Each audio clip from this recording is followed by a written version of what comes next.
majority will pass legislation. I will fight like hell for you every single day, like I've always done and always will. Passing these bills on the floor, making yet another stand. Welcome to this week's edition of New York Now. I'm Chantel Destra. This week, the federal government arrested and charged a former New York State official with allegedly acting as a Chinese government agent. According to the indictment, Linda Sun, who once worked under then-Governor Andrew Cuomo and later Governor Kathy Hochul, is accused of using her position in state government to promote the agendas of China as well as the Chinese Communist Party. Sun's husband, Chris Hu, was also arrested in connection with the allegations and has been charged with money laundering and conspiracy. Both pleaded not guilty in court. When asked about the charges at an unrelated press event, Hochul said that she was furious and outraged by the actions of Sun. These actions taken by Linda Sun were an absolute betrayal of the trust of two administrations in state government. Lying and misleading to these administrations, breaking our ethics rules, and even forging my signature on documents. But more importantly than that this is a betrayal of New Yorkers and of the American people. And along with getting questioned about her former aide, the governor is facing calls to sign a bill that would increase transparency of state emergency contracts. State departments have the authority to bypass contract approval from the state comptroller's office during times of emergency, such as the COVID-19 pandemic. A bill that has been passed by the legislature this year would allow for certain details of those contracts to be published. To unpack the calls by good government groups for Hochul to sign the bill, we spoke with Patrick Orecki of the Citizens Budget Commission. Thank you so much for joining us on the show again, Patrick. Thanks for having me. Now, there's been a lot of energy around a bill that would require state agencies and authorities to publish information on emergency contracts that haven't received that prior approval from the state comptroller's office. We know this is a bill that passed in the legislature, but needs the signature of the governor before it's enacted into law. So can you unpack the commission's position on the bill as it stands? Yeah, well, we strongly support this bill. It's really important on the transparency front. You know, the issue here is that you have subsets of contracts, both emergency contracts, things that are issued under an emergency declaration, and other contracts that are excluded just by law from the comptroller's pre-audit review. So, you know, the concern there is with the opportunities for waste or fraud and corruption, which are very real concerns. You know, this bill deals with the transparency part of the equation. It doesn't deal with changing the contracting process or anything like that. It really just focuses on providing basic transparency on these types of contracts. And supporters of the bill say that increased transparency would lead to more accountability. So can you help us understand how the two are interrelated? Yeah, so, you know, first of all, when you have these contracts, they're often issued really quickly because it's an emergency. They might also skip the competitive procurement process. So providing this type of transparency, it gives the public that accountability to say, okay, you executed these contracts. Who did they go to? For what scope of work? How much money? For how long? So those basic details about the contract will allow us to look at least retrospectively and say, was money wasted here? Was there some abuse of the system? And provide at least that opportunity to look at them closer. And would you say the details that will be included are expansive enough, or do you think there's an opportunity for the legislature to go back and ask that the contracts have more details published? I think this is a really strong bill. You know, it's the second year in a row that some version of it has passed. Right. And one of the things that's different this year is that it removes the requirement for the actual contract documents themselves to be posted. So it did take out that requirement in this year's version of it. So I think what's in there is really a base level of transparency. It's great. It's pretty strong and comprehensive. And as you mentioned, this isn't, you know, a new bill. It did pass the legislature last year. The governor did veto it in the last few months of the year. And the commission, along with other good government groups, did publish a letter before she vetoed it, urging her to sign the bill. And I know this year, from what I'm understanding at the time that we're filming this, the commission has published a new letter this year urging the governor to do the same. So can you help us understand what has changed this year versus last year in terms of the efforts to push the governor to sign that bill? Yeah, it's really a continuation of what we argued last year. So earlier this week, we put out a letter to the governor with ourselves and many other good government groups suggesting that the governor sign it, recommending strongly that the governor sign it. So we hope that this year it'll get kind of a renewed look in its second year, and the fact that it has one requirement fewer, again, on publishing the actual contracts itself. Hopefully it's more, amenable to the executive's position. At the time last year, it was vetoed primarily on the grounds that it's a new activity for state agencies and authorities to have to do, so some additional work that they'd have to build into their staffing and budgeting. So we think that the bill now is something that could be accommodated within existing resources and existing work of the agencies. And the state comptroller has been pretty vocal about wanting the governor to sign the bill. So what do you make of his office's efforts to garner support for the bill and put pressure on the governor? Yeah, we certainly agree with the comptroller wholeheartedly. I mean, this bill deals with the transparency side of things, but the bigger picture is this pre-audit contracting oversight power in general. So, we don't think that emergency and excluded contracts should be used as often as they are. This bill doesn't deal with that part of it, but it does provide some basic transparency. And this is an issue that's been playing out over many years. The comptroller lost the power on a lot of these contracts for a long time. It only got restored a couple of years ago. So providing basic transparency on the emergency and excluded contracts is a good thing.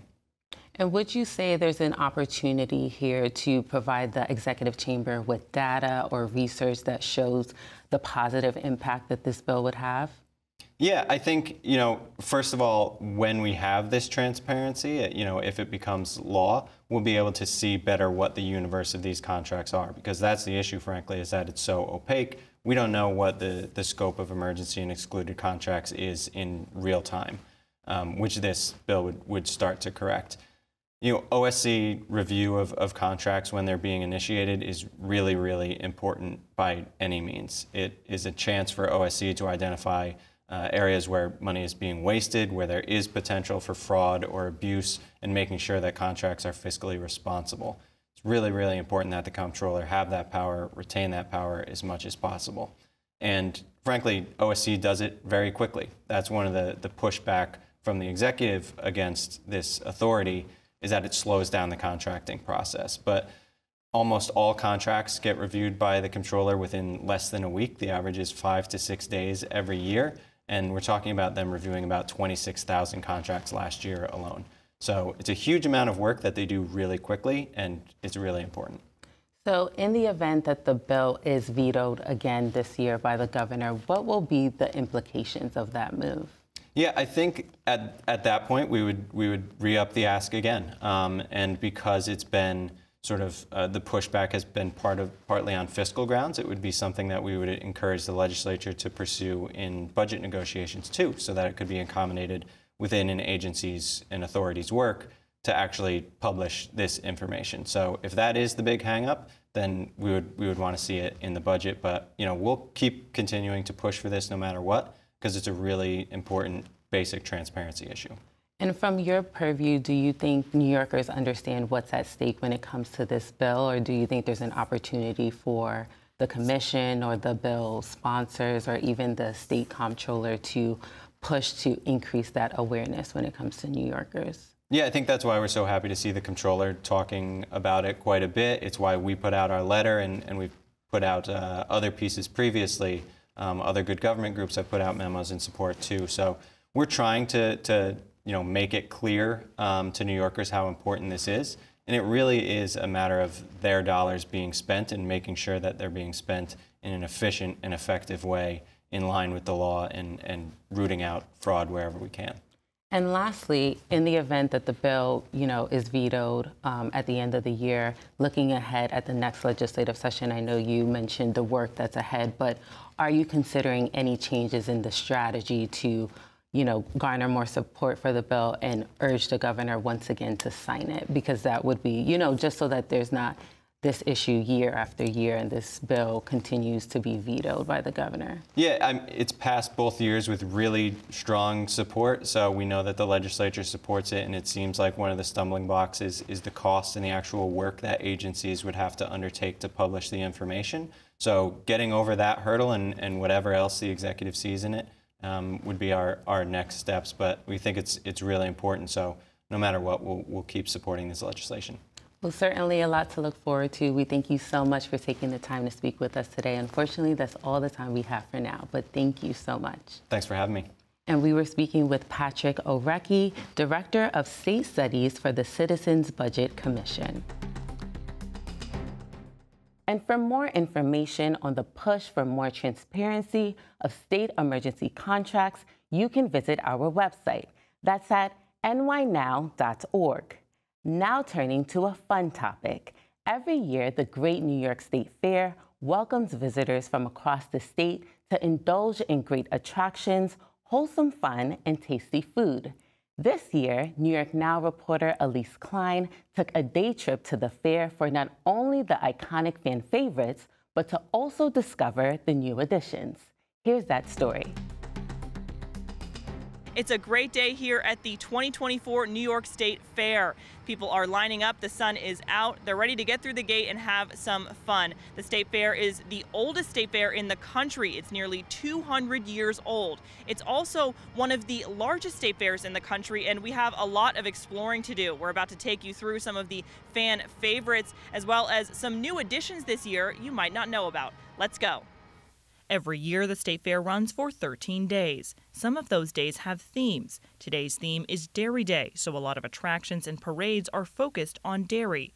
On Dairy Day, the New York State Fair named several winners in different categories for the best ice cream, the best cheese, and of course, the best milk. For the third year in a row, Stewart's claimed first prize for their milk. Matt St. Onge, a dairy manager at Stewart Shops, says to produce the best milk, it all starts with their quality farms. You can't have the state's best milk without having the state's best milk supply. And I think at Stewart's, that's what we have. Onge says they take a lot of care producing their milk, from using milk inspectors for their farms to keeping the milk as cold as possible to maintain freshness. Stewart's also claimed first prize for their vanilla ice cream. I like our Philly vanilla. I think that's our best flavor. Chupagan says to create their best ice cream starts with their best milk and then using a process called batch pasteurization. We use batch pasteurization, which is an older process that we've been using as part of our traditional method for years and years and years. We've never strayed from that. It gives a really good cooked flavor to the ice cream and maintains the fresh aspects of it as well. Vanilla wasn't the only flavor that claimed first prize. Pamela Ali Morrill, owner of Moxie's Ice Cream, took home first for her black raspberry ice cream. I think this is very good. People have told us how great our black raspberry ice cream is, and so that's the one I wanted to put in. And I think it'll be a big promotion for our family-run business. I am second generation running it, 56 years. Ali Morrill says there are a few things that can make her ice cream top quality, including natural flavors, a refrigerant machine that helps freeze the ice cream faster, and of course, love. The ice cream category wasn't the only one with multiple winners. Best Cheese gave out several prizes. Belgioso cheese won in a few different categories: Best String Cheese, Best Smoked Mozzarella, and Best Ricotta. We won these categories because we put a lot of care and a lot of thought into the process of cheese making. Torres says winning the award means a lot for the effort they put into making the cheese and for the company's growth. Another cheesemaker from Old Chatham Creamery says for them, winning the State Fair's Dairy Award means supporting local dairy and cheese producers. It is very important in New York for us cheesemakers to get recognition. At the New York State Fair, there are many fan favorites, including the famous butter sculpture, a tradition that this year reaches its 56th anniversary. The sculpture theme this year, Good for You, Good for the Planet. The sculpture highlights one of the many ways dairy farmers produce milk while protecting the planet. Many visitors were mesmerized by the sculpture's beauty, including 12-year-old Skylar Curtis, who was visiting the fair for the first time. I like the ambiance of the background. Curtis came with his grandmother Connie, who has been to the fair many times. She says she visits about every 3 years, and the butter sculpture is always on her list of things to see.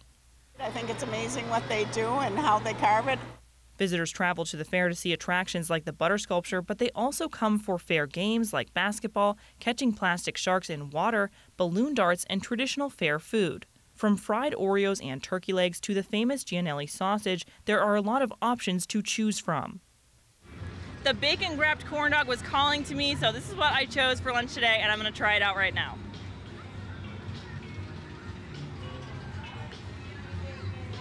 Pretty good.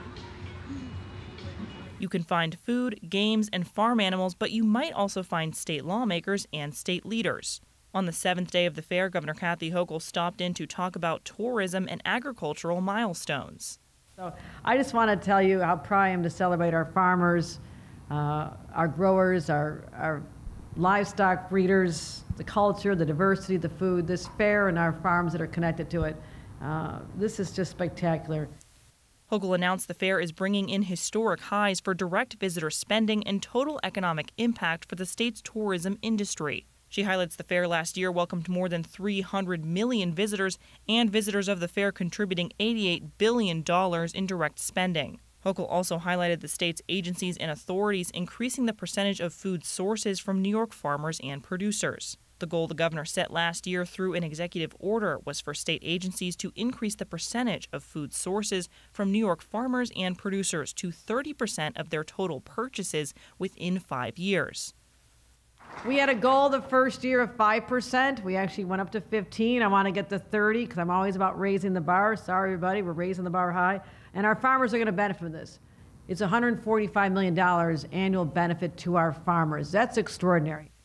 Apart from visits from state elected officials, the fair also attracts families with classic fair favorites, the rides, the plentiful fried food, and the fun games. But this year it has some new additions, a chalk artist and a world-famous sway pole show. Allie Walker, who has been working as a professional artist since she was 16 years old, brought mural art to the fair, and visitors got to watch her process. I have a series of 5 installations.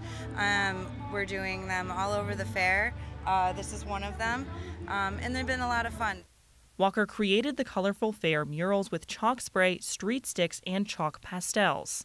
As a new attraction to the fair, Walker says it has been a great experience for her. It's amazing just to be able to be here, be out in the community, have people really walk by and just appreciate the art, watch the process. A lot of people will come in, see what I'm doing for the day, and then come back in and check in. Whether they saw the piece created from start to finish or just the finished product, many visitors seem to be amazed by Walker's talents, including sisters Robin Claflin and Teresa Tolles.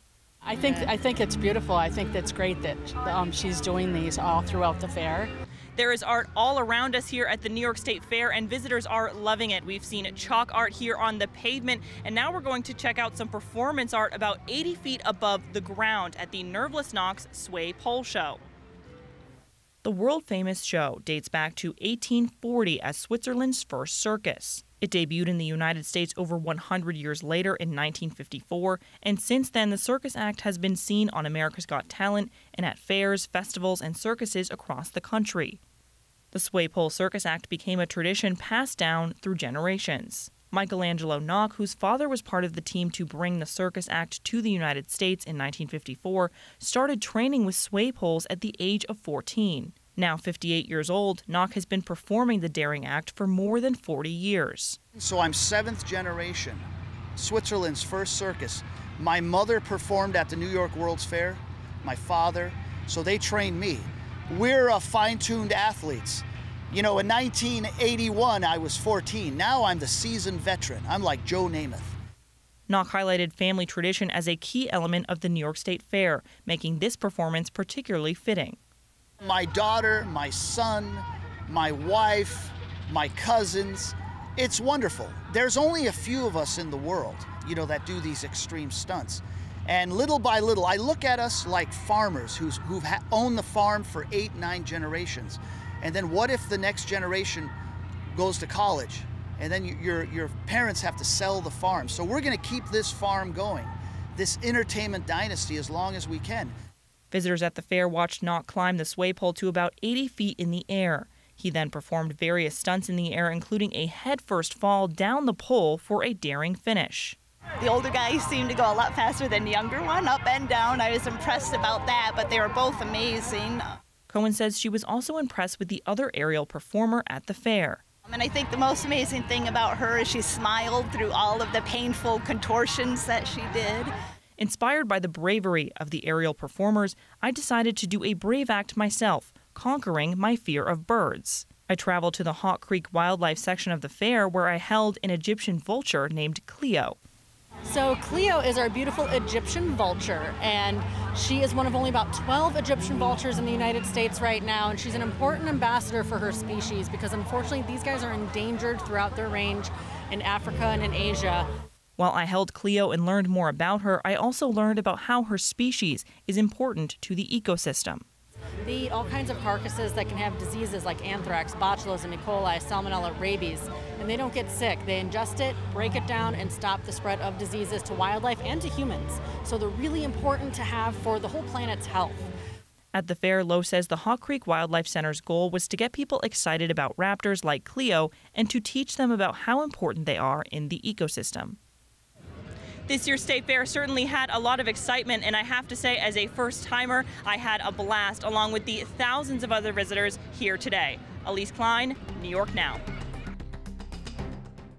Thank you so much for making the trip to the State Fair, Elise. It was so much fun. I had a blast. Yeah, and it's my understanding it was your very first time, so I was curious, what were some of your biggest takeaways, and did anything surprise you about the State Fair? I think the size definitely surprised me. I had heard that it was a large fair, but it was so much walking. I definitely underestimated the amount of people and the level of walking there would be throughout the day. And I was also really impressed with just the level of detail there was in a number of the attractions throughout the fair. You could just really tell how much detail was put into it to make sure everyone had fun. And did you have a favorite exhibit? I think my personal favorite attraction would definitely have to be the butter exhibit. So I was curious, did you have that same experience? Yeah, there were a lot of attractions that I loved. It was so much fun. I would definitely say my favorite experience throughout the day was holding Cleo, the Egyptian vulture. Yes. You know, I'm afraid of birds, and it was terrifying, but also I was really, proud that I did it because it's something I never thought I'd be able to do. And apart from having fun at the State Fair, I know that you've been doing a ton of great reporting around women's issues at the state capitol. You've been closely following legislation that would make period products free and accessible on SUNY and CUNY campuses. So can you unpack that legislation and how we got to this point? Yeah, so the law that was just signed would make period products free on all SUNY and CUNY campuses in their restrooms. And this is legislation I know lawmakers have been working on for a long time. It goes along with their mission on other policies. They've implemented free period products in homeless shelters and in K-12 schools. So this goes in line with that mission. It was definitely an accomplishment that they have said it was an accomplishment for them. And it also came with a number of challenges. I would say a lot of lawmakers have told me that breaking down the stigma has been one of the biggest barriers around this issue. And so they're trying to do that not only through policies like this one, but also just through the legislative chamber and educating their colleagues about the issue, just talking about periods and period products. And another huge aspect when it comes to women's issues has to deal with reproductive rights, which I know a number of Democrats have made that one of their top legislative priorities, especially following the overturning of Roe versus Wade. So how do you see that playing out in the next legislative session? Yeah, I think reproductive rights, as you were saying, has definitely been a sticking point for lawmakers through legislative sessions, especially in the past few years. I would say that it seemed there has been a buildup from public policy from lawmakers to address access to doula care and addressing improving maternal health. So I can definitely see that continuing for lawmakers in their efforts on legislation and addressing that issue. And what are you hearing from your sources, whether it be lawmakers or advocates, about how they're preparing to gear up for next session when it comes to issues involving women's issues? There's been a lot of policy, as we just talked about, on doula care and improving maternal health and reproductive rights, I think. And there's the ballot measure for the Equal Rights Amendment, right, which will enshrine abortion in the state constitution coming up in the next election. That's been a big focus for them. So I could definitely see I could definitely see a lot of lawmakers, just as I was saying, improving on that buildup that they have been talking about. I think they're going to be reintroducing some bills that probably didn't pass last session, and also maybe introducing new bills that we are yet to discover. And what are some of the bills that you're hoping to focus on in the next legislative session in the years to come? Yeah, there's a couple bills on my must-watch list going into the next session. One of them would implement free period products in all public state-owned buildings, which for lawmakers, it would be a huge accomplishment for them to pass that. It would continue to build on their mission, as I was saying, to really address the issue of period poverty and which is the lack of access to period products. And so that would go along with their mission there. And then I'm also going to be paying attention to a bill that would address what is in period products and tighten some of those regulations about what is safe to be healthy to use and to have in period products. So that'll be interesting to see where some of those bills go. We look forward to seeing more on your reporting on that, and we thank you so much for taking the time to speak with us about, your plans for next session. Thank you. Thank you. And that does it for this edition of New York Now. Thank you for tuning in, and see you next week.